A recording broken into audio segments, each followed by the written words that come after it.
I joined medicine. I was like any other ordinary boy. My existence is there. What is the need of spirituality? What happens after death? Nobody is happy. Bhagavad Gita as it is of Srila Prabhupada. This philosophy is not just theory, it is practical, it is true. People keep getting diseases one after another.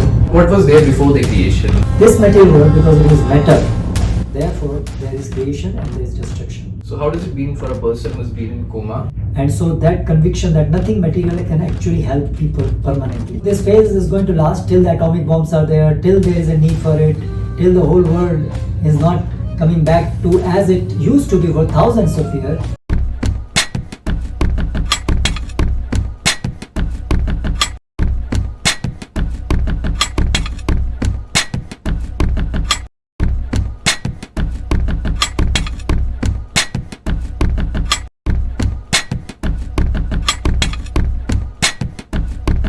Hare Krishna everyone. So today we have a very special guest with us, His Grace Savyasachi Prabhuji. Hare Krishna. So we're going to ask Prabhuji about his journey into spirituality, and then we're going to cover some different aspects of the spirituality, as well as I'm going to ask Prabhuji some questions. So thank you so much, Prabhuji, for being on our podcast. It's a pleasure for us to have you here. So let's directly jump into the questions, Prabhu. So I just want to ask Prabhuji, like, what is your journey into spirituality? So how were you initially, like the family were devotees, or how did you come into Krishna consciousness? How was it like for you, like your pre-devotional life? We want to know that, Prabhuji. I was like any other ordinary boy. My family was not a devotee family, ordinary middle class family, and but when I was in class 9th or 10th, these questions started coming to my mind. Why do we exist? Why existence is there? What happens after death? And ordinarily what we hear is that we are reborn. But then the question was, will I get reborn again and again and again? And when will it stop? And when it stops, what will happen then? And I was very much disturbed in my mind without knowing the answers to these questions. So I made up my mind that I need to ask these questions, but I was not sure where I should look for and what I should do. So I just left it. Okay, let's see what happens. Meantime, I joined medicine with an idea to do some paropkar at least, which I thought was the best possible thing in otherwise meaningless world.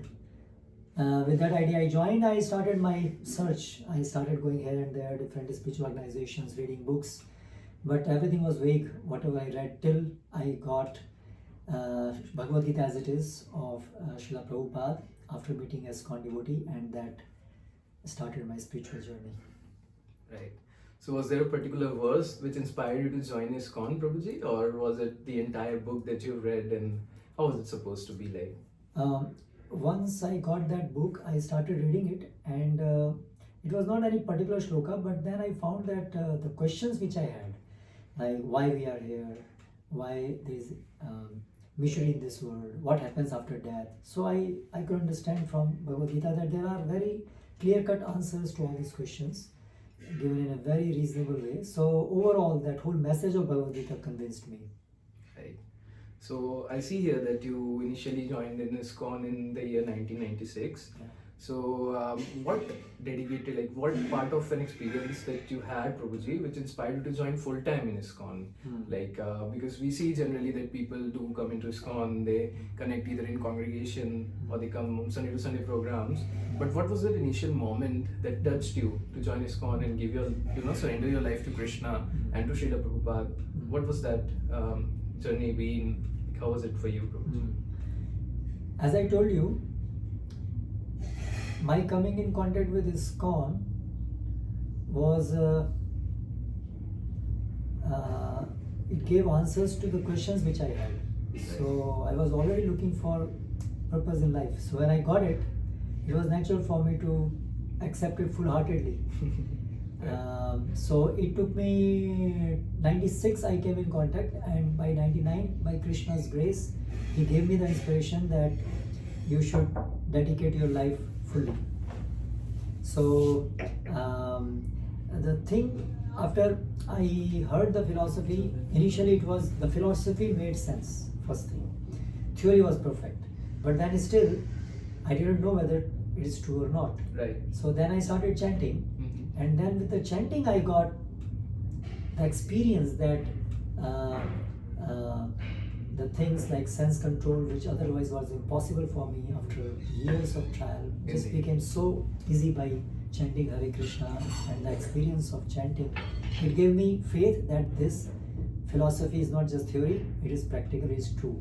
And so gradually the conviction became stronger, and after I finished, then I joined. Right.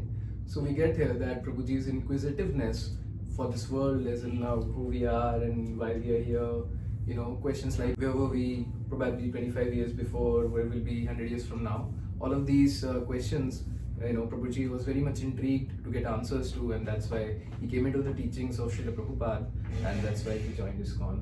So Prabhuji, being a doctor, how did your medical background influence or share your spiritual path? And you know, are there any parallels that you have found in you know, between medicine and spirituality that you have noticed over all these years? Well, being in the medical field, I could personally testify that the accounts of Shastras about the miseries of life are very true. Day and night we will see the miseries, and we will see that life is very temporary. So that way it helped that yes, life is temporary and misery, and the Shastras, what they speak about is true. And I also experienced through the medicine that initial thought that we can help people was wrong, because I could see that by medicine, whatever help we are able to provide is very temporary. Right. People keep getting diseases one after another, and so that conviction that nothing material can actually help people permanently. So that way it helped. And from medical science, many things can be learned from, like how this body is lump of just matter, and it is full of stool, urine, and all those things. Yeah. So as Prabhuji mentioned that, you know, we are just not a collocation of chemicals, but we are much more than that. We are spirit soul, and our mission is to go back home, back to Godhead. And Prabhuji, so you came in touch with Srila Prabhupada's teaching while you were still in college. So like today's youth, as we know, that they are happy as such. They do not want to get into spirituality. They find okay that we are having all of these pleasures around. We study well, even if someone is pious. So then, what is the need of spirituality? So they're happy as such, and they're getting a good job. They're having good parents, probably having a good spouse as well. So what is the fundamental need for them to embrace spirituality? Well, if they are so happy, then why there are societies, why there are stress management courses, and so many things. So nobody is happy. That's either they are youth or they are old. Nobody is happy. If one is thinking, then it may be temporarily but sooner or later everybody realizes that they are not happy, unless they are very much covered in consciousness. So it's not difficult to know that no one is happy in this world. And how the youth can relate? Well, every intelligent person can see, yes, there are some temporary moments of happiness, but it's all temporary. And so every intelligent youth should inquire about the deeper truths. What actually is happening presently is that we are addicted. So though we understand that something is wrong, but we are already addicted, we are not able to come out of it. Right. So I think that is the more common scenario happening with the youth. Sure, Prabhuji. Also, while you were pursuing medicine, so a friend of mine asked me this question, Prabhuji, and lots of people have been gathering around this question. Fundamentally, that we say that the spirit resides in our heart. So while there are surgeries like heart transplant and other surgeries that are going around, so how does it be? Like, does the soul transmigrate to any other person's heart that the person has gotten it or donated it? So how is it supposed to be like, Prabhuji? So soul is situated in the region of heart. It is not necessarily that it is in the heart, and even if it is in the heart, because the soul is of completely different nature, it doesn't necessarily has to move with the heart. That even in material thing we can see the air, if it is inside, it doesn't need to move with the box in which it is. So similarly, soul is a completely spiritual entity which is having completely different nature as to matter. So it is not some physical thing that if you move the heart and everything within the heart also moves along with it. So from a scriptural point of view, we can understand that when a person dies, so his soul has left, and that organ is used for another person's. So that person's soul is still there, and then this part is changed. For instance, there is a car and there is a driver. So you can change car parts, but the driver remains the same. So it's something similar to that. Which brings me to another question, Prabhuji. So if, let's say if a person has been into coma, so he's missing the consciousness. So how does it happen? Because the soul has consciousness, and we often say that, in our body, both the soul and the super soul resides. So life comes from super soul, and consciousness comes from soul. So how does it been for a person who's been in coma? What has been his overall, things have been like for him? So in our present status, when the soul is bound in a body, the consciousness is expressed through body, Right. through mind, through senses. We contact outside world. So when this medium is not working, or even when we sleep, then the consciousness becomes shrunken. Right. It is not expanded to contact the outside world because the sense organs are sleeping. Then the next stage is that the mind is also sleeping. So we don't get dream also. So that is stage by stage the consciousness is getting constricted. So similarly in the coma stage, the whole body is not functioning. So the consciousness is not being perceived because the medium is not working. But till the Krishna consciousness is awakened, that soul remains in a very constricted state. It is not manifesting its original nature. Right. So when, like say, when there is pralaya, at that time also, the soul stays without manifestation of consciousness, Right. but it's just there in a susuptavastha, it is called, dormant. So like that in deep coma state also, it's lying dormant. It is not active because the medium through which it is habituated to act is not working. So therefore, there is only consciousness and it is not acting. Right. So I also see here, Prabhuji, that you have dedicated yourself to the Varnashram mission since 2006. So can you explain like what Varnashram system actually is, and why it's so important for Srila Prabhupada, and what was the vision for ISKCON and the society at large? In brief, Varnashrama system is meant to keep the body and society healthy, because we are presently in material world, the souls. So our body and society needs to be kept in a healthy state, which helps the soul to revive its original consciousness. So that system designed by Krishna, by which one can keep one's body and body and the society healthy and favorable for bhakti. That system, that arrangement is called Varnashrama, and because ultimate goal is to develop bhakti, love of Krishna, and because this system is favorable, therefore it is advisable that we adopt this system so that we can perform bhakti properly. Which brings me to my another question, Prabhu. So if everyone in the world, embraces Varnashram system, then where the people and the technology that the current system has, like we've been recording this video via technology, so where will all that technology go into? And there might be another cities and another countries risking each other for the development of atomic bombs and nuclear stuff like that. So how is it being supposed to, like, how does it incline in the current scenario that the world goes in, and how is it supposed to be, Prabhuji? One thing is that Varnashrama is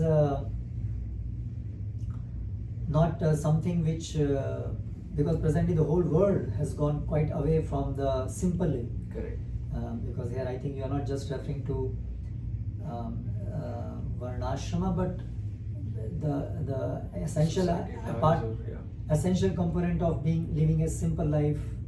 So technology is now, we are utilizing it for Krishna service. Actually, it is not designed for Krishna service. It is designed for going away from Krishna. Yeah. So, like when there are thieves who have robbed a bank and then they have looted the bank and they are running. So the police, to catch them, can do anything. They will also break the laws and catch them. But after catching them, then they have to reform them. Yeah. So similarly, this present time when we are using this technology to record this is a time when we are trying to catch the thief. And establishing Varnashram is the next phase, when we reform the thieves and tell them what actually you should be doing.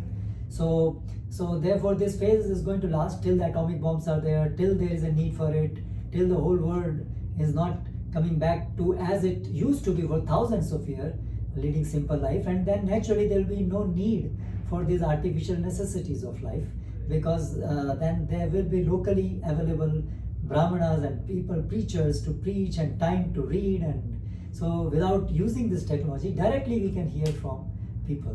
But till then we will need this technology, and till then we can go on using it in Krishna's service. Wonderful, wonderful, Prabhuji. Which brings me to my next question, Prabhu. So many scientists today are exploring whether machines can never become conscious. And from a Vedic perspective, can consciousness emerge from matter? And even if machines, and if AI can simulate those emotions and thoughts, how do we differentiate between a machine acting conscious and a living being a soul?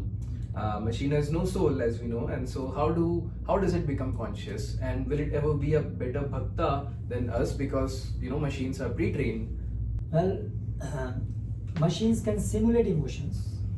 Emotions has two parts. One is the manifested part and one is the experienced part.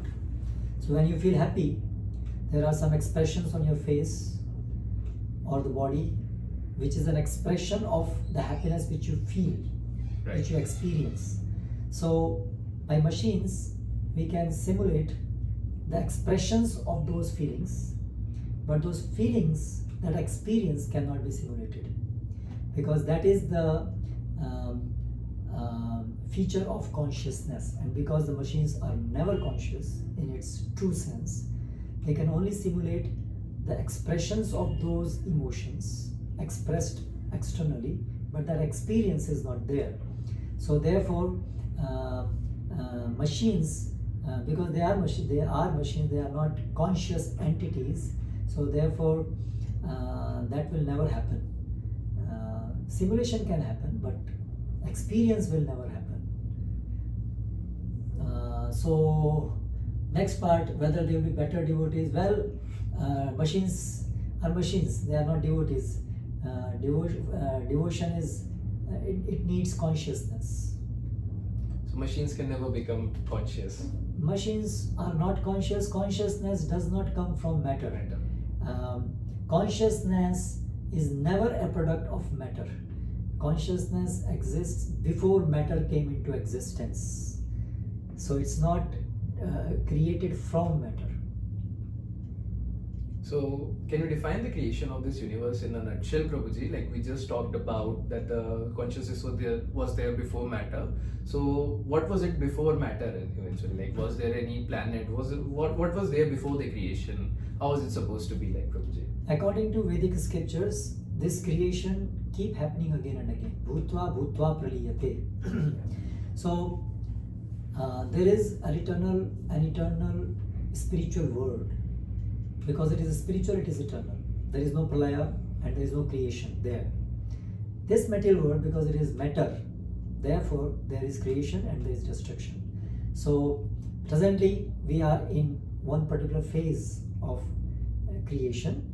So there was a time when this was in an unmanifested form. So matter, according to scriptures, has two phases. One is manifested, one is unmanifested. But the energy, the material energy is again an energy of Krishna, which is always eternal. But it remains unmanifested before the creation, in the phases between creation and destruction.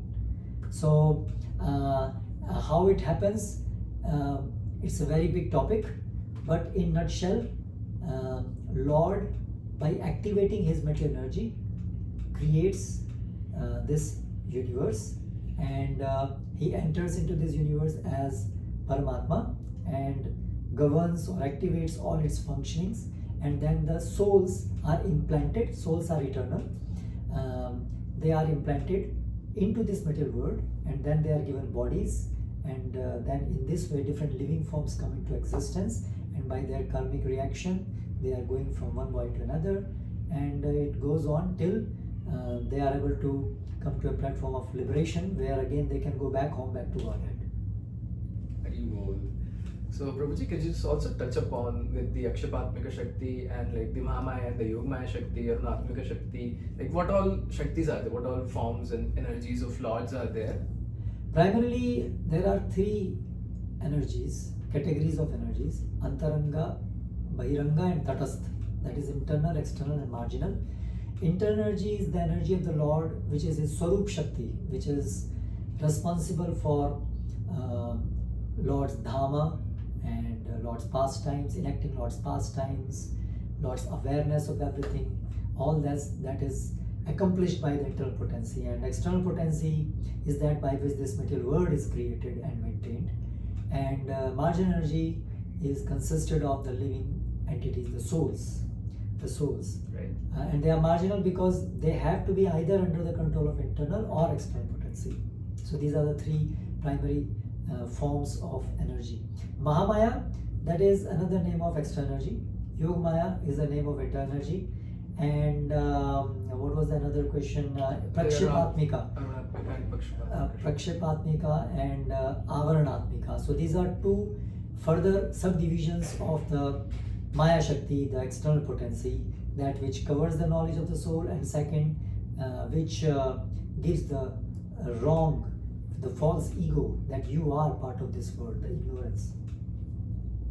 Right. Yeah. Thank you so much, Prabhuji. So, do you also see the artificial intelligence as a new form of Maya? An illusion that is pulling us away from ourselves and eventually pulling us away from Krishna? Well, whether something is ultimately Maya or not depends on how we use it. So, whenever something is used in Krishna's service, then to that level, that becomes spiritualized. So, for instance, we are now using this technology. So, as much as we are able to use it in Krishna's service, it is in the functional sense not Maya. Yeah. Though yes, because it is still made up of metal elements, in that sense yes, but functionally it is connected to internal potency of Krishna. So AI, yes, it can have some use in Krishna's service also. So to that extent it can be used, it should be used. But overall AI is not developed to become Krishna conscious. Primarily AI is developed to increase our sense gratification, and thus unless used in Krishna's service, it is going to take us away from Krishna, because it is going to create more and more illusion that we are part of this material world and we can improve this world, progress. All these things ultimately take us away because they are not true. Material progress is not progress. Spiritual progress is the progress. So let's carry on to the next question, Prabhuji. So when devotional experiences like rasa or ecstasy and visions, which devotees primarily speak of to each other, so is particularly explained as direct perception of the spiritual reality. So how should one respond to similar powerful experiences, particularly in other religions as well, or even in psychedelics, which point to the incompatible metaphysical conclusions? So the ecstasies or the revelations, they should be in accordance with the proper knowledge describing this material world and all the phenomena and everything else in a very systematic, logical, reasonable way. With psychedelics also you can experience things which are not normal in experience, but just because it is not normal in experience, it doesn't make it spiritual in itself. The scriptures give us complete meaningful explanation of everything, all the phenomena, and the experiences are recorded, stages are recorded. At different stage, what will be the revelation, what will be the experience. So it is always similar thing with everyone who is following the process. So therefore it is experience with knowledge, and it brings very virtuous qualities in those who have those experiences. Knowledge, selflessness, sense control, mind control, which we cannot expect with psychedelic drugs. The overall personality, how knowledgeable they become, how detached they become from this material world. The same experience is not had with psychedelic drugs experience. As far as other religions, any religion, if they have the goal as love of God, there can be differences in the practices, and but if the goal is correct and their practices are genuine, then they will have similar experiences.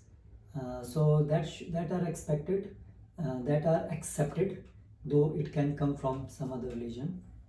So there is acceptance that through following the details may change. Chanting of the name, the way they express the God can differ from language to language. It doesn't matter. So that way, other experiences, if they are leading to selfless service to God, are there, then they can be accepted as true. Right. Thank you so much, Prabhuji. So you mentioned about different stages as one goes through when he's in devotional service. So what are these stages like in bhakti? The first stage is that we come in contact with a devotee.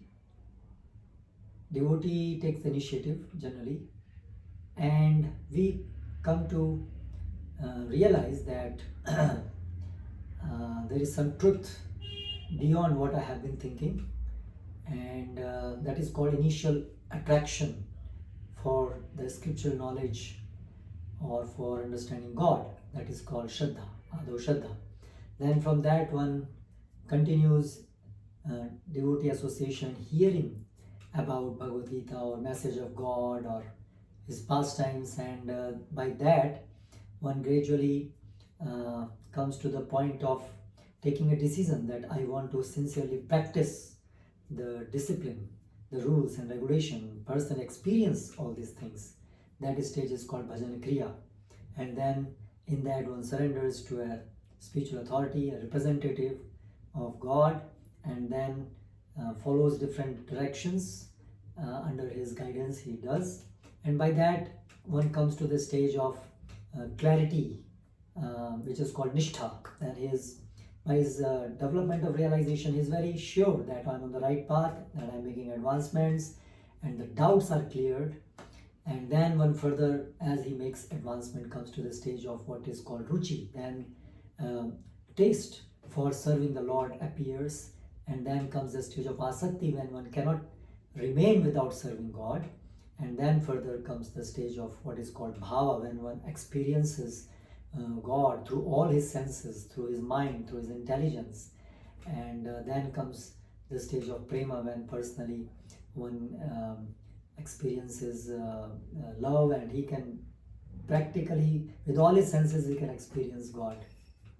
So if God's nature is to be infinitely compassionate, so why design a system wherein the default human condition is ignorance and repeated suffering across births and diseases and old age, and extremely low probability of one becoming a serious spiritual practitioner?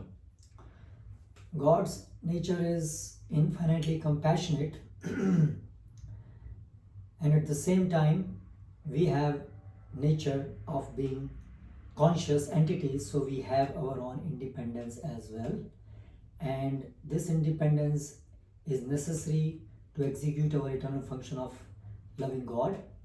Therefore God does not destroys or belittles this independence. So because we wanted an independent existence, separate existence from God, we wanted to forget God, therefore God designed a system where we completely forget him.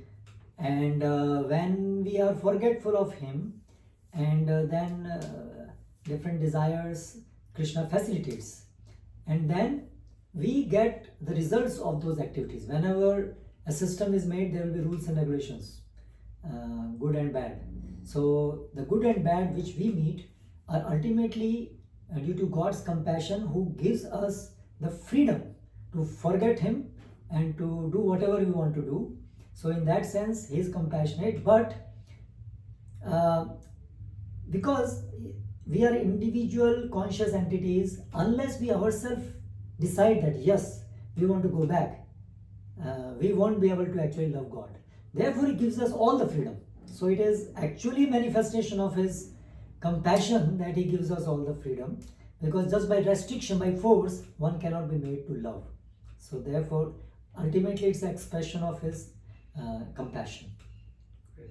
So that freedom that we wanted to be independent and enjoy dependently from Lord Prabhuji, so does that freedom within us also constitutes to Lord's compassion? Does He wanted us to enjoy independent of Him, or was it our own intrinsic desire to enjoy independently? Our swabhava, our original nature, the proper use of our independence is according to our constitutional position, which is to serve God. It is a misuse of our independence that we wanted to become independent. So therefore, we separate ourselves from Lord's compassion by our desire to separate from Him. But He continues to act always compassionately towards us, because as a father, irrespective of whether the son is obedient or disobedient, Father remains compassionate to him. So God always remains compassionate. It is we who desired to separate ourselves from God. Indeed, Prabhuji. So which brings us to our final question for this day. So Prabhuji, if Vedic revelation is timeless and perfect, so why did it not clearly describe any empirical facts now considered basic, like germ theory or heliocentric model or DNA, etc., while including the cosmological descriptions that look outdated or incorrect by the modern standards? There are innumerable details about the material world. What the science today is able to find out is a very, very small speck that any scientist knows. The more we know, we understand how less we know. So the scripture's objective is not to give all the details, because it is not possible for living entities to understand everything. Brahma knows, right, because he need to create and he need to manage. Living entities are given that much knowledge in the scriptures as is required for them to perform their functions in this material world and to perform bhakti. So scripture's objective is different from our modern scientific. The perspective is different. We want to understand everything, but scriptures, we cannot know everything, because our understanding is also dependent on our consciousness. So therefore, Shastra, the revelation of the Shastra is different according to our consciousness, and there are different scriptures for different grahas. For Swargaloka, the scriptures are much more elaborate than compared to what we have here. Right. So the perspective, the objective is different. Therefore, it is not unnatural that we will not find many details which today we are able to find, but we have those details which actually are more important for us to find. For example, the laws of karma, and there are details which empirically we can never find are given in the scriptures. And another thing is that today the scriptures which we have are only 3 to 6% of all the scriptures which were extant in human society. Because of Takshila, Nalanda, the attacks which we had, and the effect of Kali Yuga, most of the texts are lost. So many empirical details which were there are lost as well. But from whatever records we have, there is still a lot of facts which show that there was a lot of empirical or this worldly knowledge given, explained, like Vimanas, how they used to work, different models. So whatever is small is left. Even that has a great deal of material knowledge in medical field or communication and different fields. So both things, we can, through science, we can know certain things which will not be exactly in a similar terms or in that type of details, because maybe a subtle thing is explained and then there is no need to explain those intermediate things. Right. That is also one reason. For example, DNA, RNA, there is no need to know it because without knowing, we know the subtle principle of how the Swabhava, how the nature develops. So there is no need, but we presently have a need of it because we want to modify the nature according to our desire. But that is not the objective. That is not the objective of scriptures, to meddle with the mother nature, rather to follow the laws of nature. So the whole approach is different. When it comes to cosmology, the outdated facts, some facts appear completely in contradiction to what we presently learn from modern science. So one thing is that modern science, whatever things we know today, will change definitely tomorrow. And whatever cosmology we know, the cosmology on trial, there is a book. So the grand design, the book written by Stephen Hawkins. And if you read this book, Cosmology and Trial, we can understand. A layman will think that cosmologists know a lot. But according to real cosmologists, we know very, very little. The total mass and energy, whatever exists in this world, according to modern science, we only have access to only 4 to 5% of that. So by this statement itself, we can understand that if there is a contradiction between what modern science says and what scripture says, then what we should accept. Because if we know only 3 to 4%, it is very likely that in due course of time we will find that it is incorrect or incomplete. And also the realm of explanation is different, and also so many things are lost. So ultimately we should have understanding that scriptures, whatever details are there, they are true. We may not have access to those levels of knowledge because of our limited consciousness. So it may appear to us as contradicting. But with development of consciousness, purification of consciousness, we will realize how that is true. Different lokas. So we may think that, okay, now we are with the satellite images, we can see, and there are not so things. But the thing is, we may not have access into those realms. By science also we understand that there can be hypothetically possibility of n number of universes just existent here, but because they are in different dimensions, we don't have access to them. So even from that point of view, it can be accepted that the descriptions in the scriptures are not accessible to us because of our impure level or undeveloped levels of consciousness. Right, Prabhuji.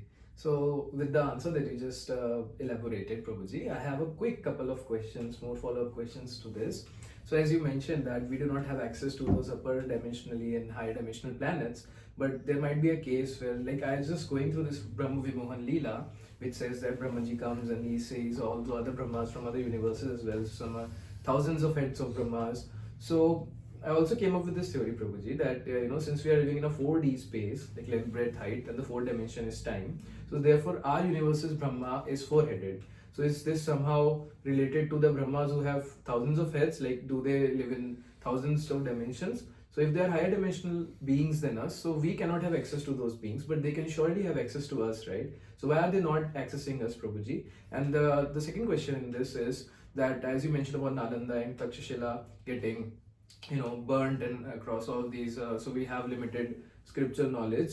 So why does God allow them to get burned in the very first place, Prabhuji? Okay, these two questions are very different questions. Why the higher beings don't have access to us? Well, that depends on their desire. If they find any purpose in contacting, then they will. Otherwise, they will not. And to the second question, why God allows Nalanda and Takshashila scripture knowledge to be lost? Well, the question can be why God allows in the first place for us to come into this world, and why the Kali Yuga should come. So ultimately God allows based on our desires, because He gives us freedom. So if one wants to commit crime, then God also allows, because that's within the scope of trying to enjoy this world. So therefore God allows, but then He allows at our own risk. So when we do something, then we also suffer the reactions. So God does not interfere with our independence in that way. And as far as the other aspect of four-headed Brahma and thousand-headed Brahma, and is it connected with number of dimensions?